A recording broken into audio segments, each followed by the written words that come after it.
Changamoto zote tunapita, wapo watu tukipata ta kidogo na chukia.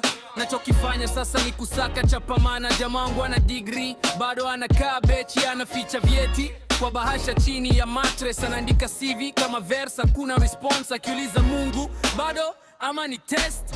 Kuna boy wa kona anacheza na mzigo, anaweza kuwa genius lakini boss wake ni kifo. Anatoa kwa mfuko, anaweka kwa kifuniko, anasema bro squeeze njani ndio mkubwa kuliko. Halo.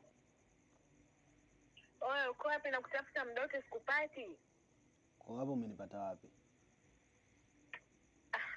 Mazungumzo sio mengi kwanza. Kuna dili la pesa nyingi sana tunatakiwa tulifanye kabla saa 6 usiku. Nipe ramani.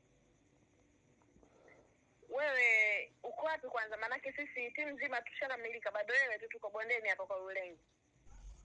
Mimi nipo mtaani. Fanya uje faster basi. Baridi nakuja. Changamoto zote tunapita, wapo watu tukipata ta kidogo na chukia.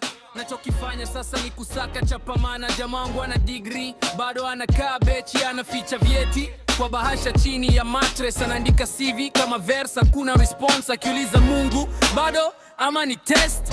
Kuna boy wa kona anacheza na mzigo, anaweza kuwa genius lakini boss wake ni kifo. Anatoa kwa mfuko, anaweka kwa kifuniko, anasema bro squeeze njani ndio adui mkubwa kuliko.